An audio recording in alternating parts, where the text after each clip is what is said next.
Good morning, everyone. Good to see all of you here this morning. So last week we had left off and we were preparing to do question number 17. So I'm going to read just the applicable verses. We're in 1 Peter chapter 2, and I'm going to read verses 19 through 25. That's 1 Peter chapter 2, verses 19 through 25. For this is commendable, if because of conscience toward God one endures grief, suffering wrongfully. For what credit is it if, when you are beaten for your faults, you take it patiently? But when you do good and suffer, if you take it patiently, this is commendable before God. For to this you were called, because Christ also suffered for us, leaving us an example that you should follow his steps, who committed no sin, nor was deceit found in his mouth, who, when he was reviled, did not revile in return, when he suffered, he did not threaten, but committed himself to him who judges righteously, who himself bore our sins in his own body on the tree, that we, having died to sins, might live for righteousness, by whose stripes you were healed. For you were like sheep going astray, but have now returned to the shepherd and overseer of your souls. So if we want to look at question number 17, and I did read the previous verses just so we would have everything hopefully in context, to what have we been called? If we look at question 17.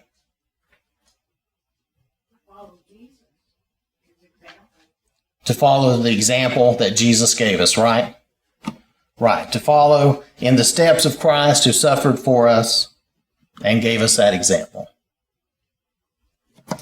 So then if we look at question number 18, how did Jesus suffer wrongly and bear it patiently? By going to the cross, he asked forgiveness for those who were putting him to death. All right, he went to the cross and he did ask for forgiveness for those who were putting him to death, right? But he committed no sin, and he took it. He committed no sin, so he was wrongfully being punished, and he took that, and no deceit was found in his mouth. It's probably the hardest thing for any of us to do is to be wrongfully accused of something and then not stand up for yourself. Yes, that is extremely difficult. It's very hard to be wrongfully accused of something, and you know you're being wrongfully accused, and to not defend yourself is extremely difficult. That would be very hard. I don't think most of us humans could do that. I don't know of anyone, but Jesus could take all that abuse and take it humbly. Right. The Lord did that and took all of that abuse. Just for my own self, I don't know. I mean, if you came at me and accused me of something, I think the first thing I would do is dispute your claim. So, I mean, that's just human nature, right? That's our normal way. And I know that's it. I know that's the way it's always been. So, but yes. As unimaginable as it is, I mean, from our perspective in America, there have been people in the first and second century who like Christ, died for their faith and were killed and actually emulated this. Burned at the stake and these sorts of things, Right. So it's hard for us to imagine that some people have risen to that level. Yeah, it is hard for us to imagine, but that has happened in history, that people have died similar to the Lord, wrongfully died, just died for their faith because they were following Christ. I mean, I think, was it Peter that the story, the way I understand it, is he refused to even be crucified up, right side up. I don't know if that's true, but that's kind of the story. Nonetheless, Paul was beheaded according to what we believe to be true. So, yes. I think I could forget there are humans who will go to that extreme, will allow that stuff to happen. But I forget about them because of Christ's courage and what he went through, and not a complaint, not a fuss. I mean, you know. Right. And then I don't think about the other people who had to suffer for the cause also. Right. And Christ didn't, he suffered, he didn't revile, he didn't complain, he didn't really defend himself. Now, at least Paul, in Paul's example, he did defend himself within the law and in a correct manner. He still lost that wrongfully, but he still lost that. And I'm sure lots of others defended themselves in a proper manner, but still ended up losing because, as we know, for a while, Christians were fairly routinely condemned to die. So, let's see. Is there anything else on that? I want to make sure that we mentioned the right things. He didn't revile. Well, there was one thing we didn't mention. He didn't threaten anybody, and he committed himself to God. Jesus committed himself to God, who judges righteously, knowing that no matter what happens here, and this is another example for us, no matter what happens here, we will be judged righteously by the Lord in the end, when it counts. And I guess that's not the end, but moving on to the next life. So, let's see.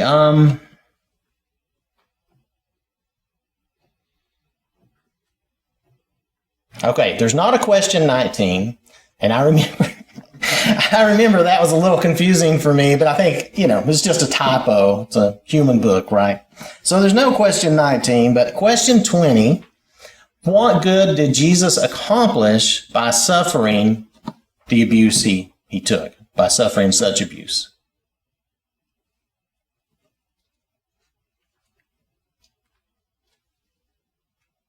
Well, Isaiah Yeah. 53 says that by his wounds were healed. Right, Isaiah 53 says, by his wounds we are healed, and that's something that Peter does mention here. He says, by his stripes, and if you look at that word is a word for wound or such as that. Yes. Did you have something, Matt? Yeah, I was going to say that he bore our sins. He paid the price for our sins. It's everything. He accomplished everything as far as we're concerned, because we're going to have no hope without him. And verse 25 seems to have this idea maybe that we're reconciled too, that we were straying, but now we've returned. We're reconciled to God. Right. He bore our sins. He bore our sins in his own body on the tree, taking our punishment. Were you going to say something, Maddie? I don't want to. Okay. But he bore our sins in his own body on the tree, taking our punishment, making it possible for us to die to sin and live for righteousness, to have that relationship with God. And like we said, the stripes, by his stripes you're healed, and that can be translated wounds because that's the same, basically the same word, same idea. And then the reconciliation part, like sheep gone astray, we have now returned to the shepherd and overseer of our souls. So definitely being reconciled to God. Does anybody have anything on that before we move to the next chapter? Or anything on this chapter? Yes. In verse 24, it says that we're dead to sin, that we live for righteousness. Yes. Which is, it describes what it's supposed to live now because of what he's done. Right. We've died to sins and live for righteousness. That's what we're supposed to be doing, right? Because that's what we have the opportunity to do in Jesus. That's what we have. That's what we should be doing. All right. So if we look at chapter 3, I'm going to kind of skim through. I'm going to go to our, I'm just going to move down to our first question, which is always about the main points of the chapter. So let's just hit the main points of the chapter, okay? So this is question 1. The first point is our duties and our duties as wives and husbands. I don't know what I was going to say. That was going to be weird and incorrect. That's in the first 7 verses. And then our duties as brethren in verses 8 through 12. And our duties as sufferers for righteousness' sake in verses 13 through 22.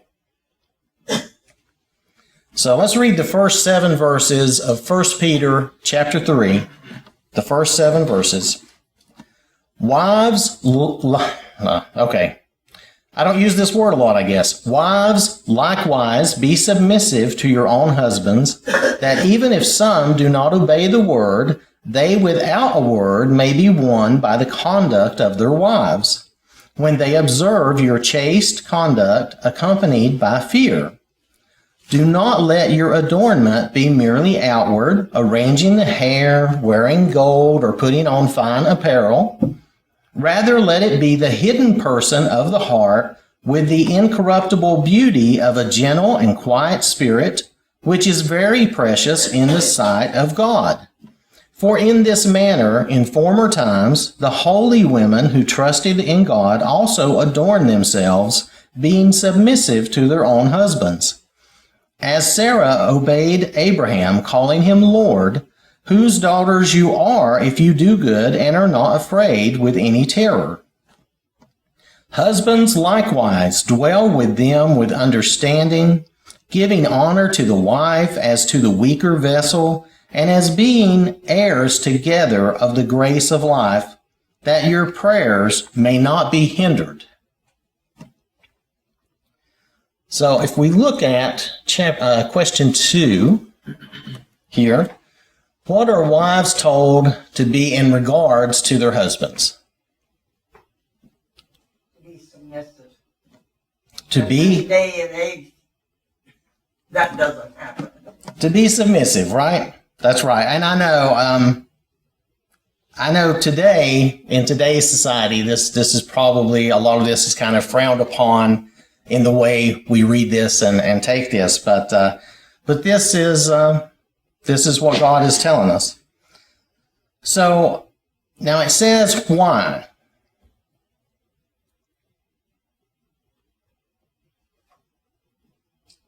Yes, Matt. It says that they may be won without a word by the conduct of their wives, so that the wives would influence. Right. They're setting an example so that even if their husband was not a believer, not one who was obeying the word, that their conduct would win them over to the Lord. Setting that example would cause them to be interested, would get their attention. Yes. I said that God established marriage and he set up and ordained their roles and how a marriage was to function and who had leadership in ministry. Right. Now God set all this up, right? And you'll notice the word in verse 1, likewise. Well, the likewise is referring back to what we just read in the previous chapter in those last verses about being submissive to our, says masters. You can think of that as being submissive to our boss, whoever is over us in some manner. So we're all submissive or in submission to someone, right? I mean, it's either at the very top, no matter who you are, you should be at least submitting to God. So, but that's assuming you're at the top of everything and you don't have anyone else on this planet that you need to submit to. Personally, I mean, I've always had a boss. I've always got somebody I'm submitting to and doing my work and all that sort of thing. So, but this is just, again, reinforcing that structure that you were talking about as far as who's the head and that sort of thing. I know this is all, again, very unpopular in society today, but it says submitting without sin. So,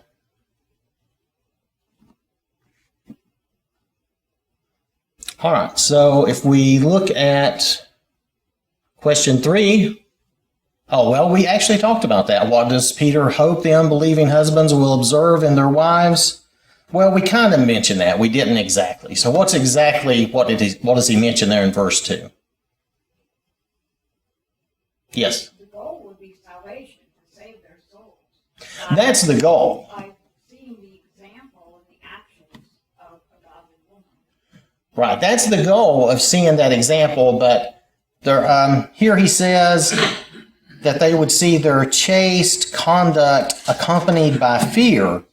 Now, we don't use that kind of speech nowadays. Some translations read this as pure and reverent demeanor, and it means innocent and morally pure, and reverent as in being respectful to God, acknowledging Him as supreme authority in our lives. So that's what he was looking for there in verse 2, their chaste conduct, and I was just trying to explain that in a way we would understand maybe a little better.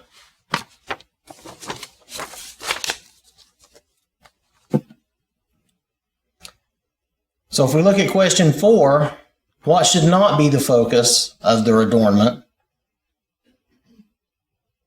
The way women dress, the adornment.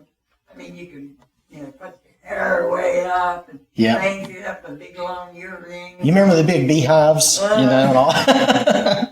But yeah, all the fancy outward appearance, adornment, and guys can fall into that trap too. You just get kind of vain, and you just are very particular about how you do everything. And it's nothing wrong with looking good, but just not putting all your focus on your appearance. Well, I do believe you spend a lot of time doing your hair. Yeah, I have to spend a lot of time on my hair, sure. Too much. But I've thought about doing the Gallagher thing, just grow it long and have the old man long hair that would look funny. No. No. See. But yeah, it's what should our focus be on then? Because I think this can apply to everybody. What should the focus of their adornment be? Question 5. The inward person. The inner man, the inward person. It says the hidden person of the heart. And it also says the incorruptible beauty of a gentle and quiet spirit. And we should all have a gentle and quiet spirit. I don't see anything wrong with that.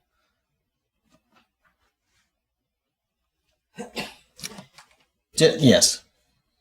I'm wondering with the second part, focusing on the inward.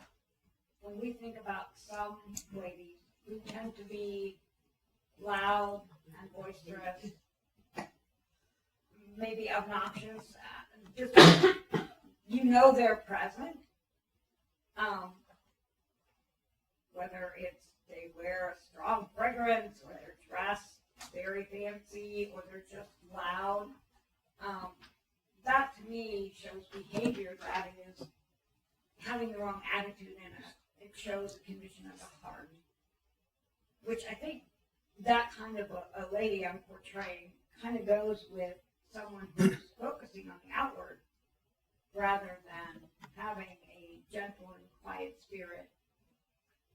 Right. If you're focusing on the outward To try to get attention. to get attention, and I guess we have to look at it this way and just, admit that when we're focusing a lot of attention on our outward appearance, it is to get attention from other people, whether it be the opposite sex or just other people in general.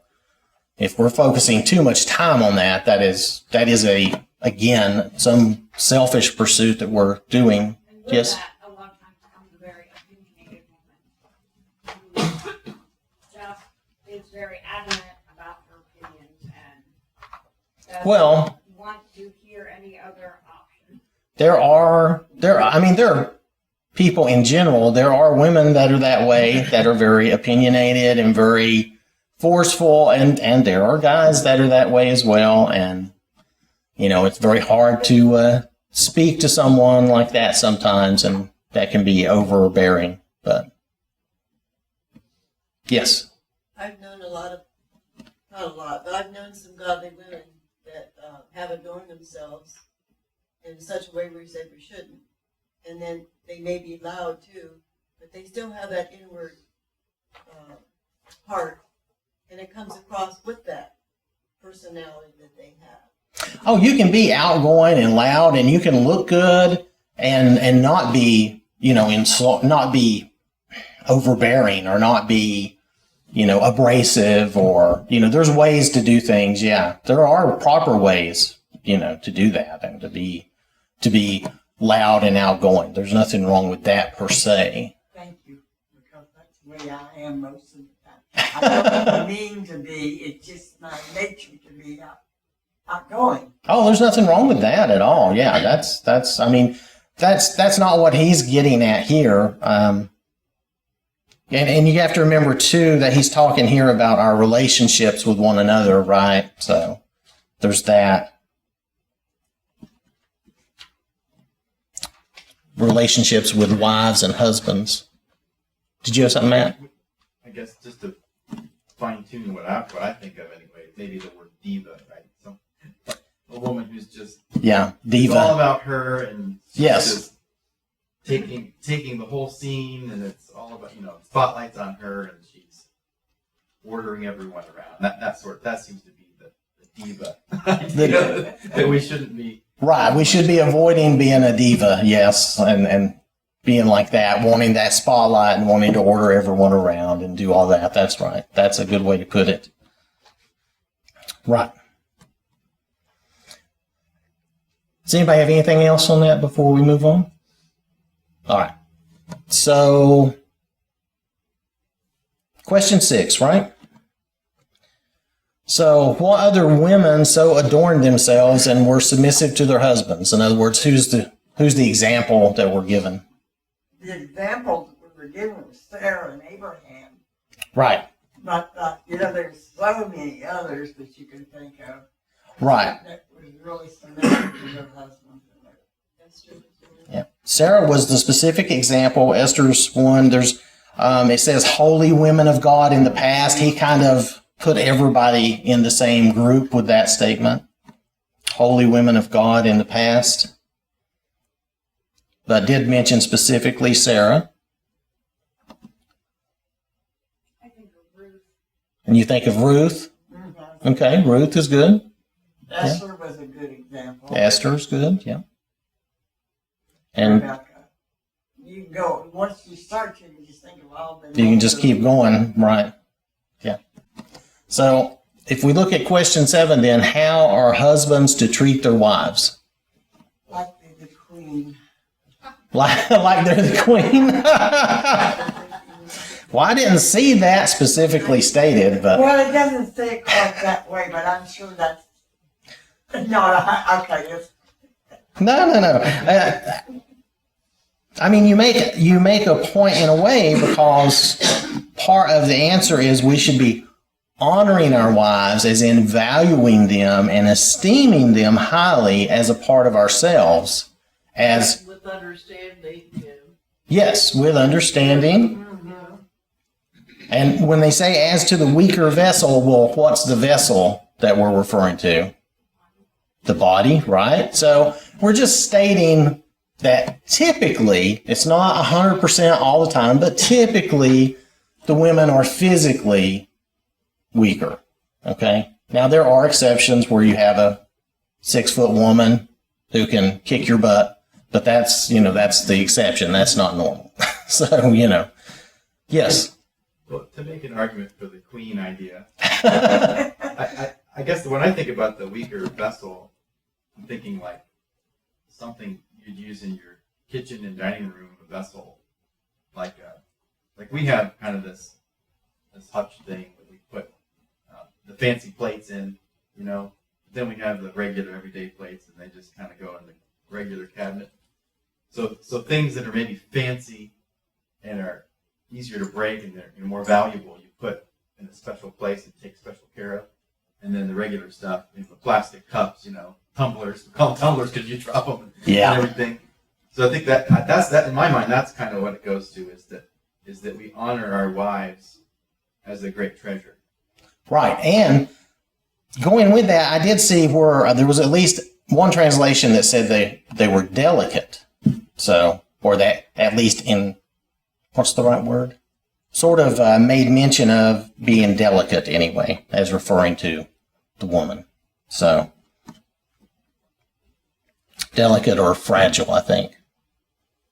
So, all right. So that's how husbands should treat their wives. So why should husbands treat their wives so kindly? Well, there's several reasons, but what they want to hear is so that their prayers are not hindered. Right. There are several reasons. And the one that they specifically mention are that their prayers not be hindered. And also that kind of hindered, the word there also kind of, it can mean stopped or detained or blocked, you might think. So definitely don't want that type of, yes, Abby. But one thing I think we forget sometimes, women wasn't thought very much of in some ways back in those days. The men ruled the house, and there wasn't under subjection to him no matter what. Right. In a lot of, And I think this is the Lord's way of saying this is the way it's supposed to be. right. Because in a lot of societies back then, the women were basically property, chattel, is a word that comes to mind. They were not treated very well or with much respect or honor. And you can still see that in some societies in the world today. So, and yeah, I think this is God actually speaking for women and saying, look, treat them better than that. That's not the way to be. So, yes. And a lot of times in these passages about husbands and wives, we talked already about how our culture doesn't look very kindly on wives be submissive to your husbands. It sort of shocks our culture to read that. Well, this verse 7 is probably what shocked that culture, right? Right. The other stuff was just, just do the regular things and be respectful in society, this and that. But here's the shocker. Husbands, you need to honor your wives. Right. And you need to esteem them and actually give them value and think of them as being, like you said, a treasure. Yes, Pat. Many times we hear preachers during a wedding ceremony talk about Adam's rib, and that's where she was from, close to his heart, and didn't take anything from his head, that he would treat her unworthy, and not from his foot that he would trample on her, that he would love her. Okay, so she was taken from his rib close to his heart so that he would care about her and love her. I hadn't heard that, but that's interesting. Okay. Does anybody have anything else on that before we move on? Yes. I think that part of the problem that we have in our society today is that women are not content. They're not content that God created them as a woman, and they're not happy with their role. And it's a heart problem when we break it down, that we are not satisfied and we're not content with the blessing of embracing the gender that the Lord gave us, and we need to accept that as we're growing up and through puberty and becoming a grown-up woman or a grown man, and accepting all of that it entails. And instead of being, well, I wish I could be like that, or I feel like I'm this and not what God or how I was born. Yeah, the whole problem with not being content with who and what you are, I mean, I know society really spins that out of control right now, and it's really crazy about women not being happy with their role. Maybe a young girl is not happy with the changes she's going through, so she wants to stop that or be something else, like trying to be a guy. But all that unfortunately comes from something wrong with your heart, where you're just not satisfied with what you are. We can't change what we are. There's just no way. We don't have any way to change that. God has made us the way we are, and we can't change that. I can't become a woman, and a woman can't become a man, and all that. Did you have something, Judy? Yes, I wanted to add something to that. Today's society, they're talking about this changing from being a boy and and my memory, had stopped and I had thought about that at some point. And then I remember, as a kid, wishing I was a boy because they could go, they were a little bit freer to come and go, and we had, I had to have mom's permission to have my sister with me, and, that kind of thing. But I remember, as growing up, different phases of thinking this, and then definitely being very, very feminine, and then turn around and climb a tree or something like that, Yeah. Seriously. So in today's, that's just a comment on today's society and what we're hearing so much about. Right. We know kids go through different phases. We go through phases growing up. Right. And it's really hard. I know right now there's a push to do things medically for young children who are way too young to even know about such things, much less make a reasonable decision. You don't want them to do adult things till they're 18 or 21, but you're going to have them make this life-impacting decision at age 6, 7, 8. That's insane. So, Well, children are they can be impressed by so many things, and trying to force them into decisions when they're so young, it may seem right to them at the time. right, they don't understand. Children don't understand. I mean, one day your child may want to be a cat all day, or it may want to, whatever your child is, they may want to think they're Superman, but you don't really want to throw them off a building because they can't really fly. Well, It's the same type of idea. So I was in the dirt all the time. Yeah. So, that's a whole nother thing, and that is kind of a heart issue and an unwillingness to accept reality. And most of these people, talking about the adults, not the children who are just mainly going through phases, most of the adults really just need mental and emotional help. I know they would be angry and probably want to string me up for that, but that's just the truth. They have mental and emotional problems, and they need help, and they need care, and they need love. So, yes, Pat. Was it David who said, from my mother's womb I was wonderfully made? He accepted that he was a man. Right. And we need to accept what we are, right? I mean, I have to accept that I'm not going to be 6 foot tall. I can't change that. It's just one of those things. So, yeah, we have to accept the way we're born, the way we are. That's the way God has made us, and that's what we need to do. And I don't think feeding people unrealistic expectations is really helpful to them. All right, so I think we're basically done with our time for today. Next week, we will come back and start with verses 8 through 12, okay? So thank you all for your time and interaction. Appreciate it.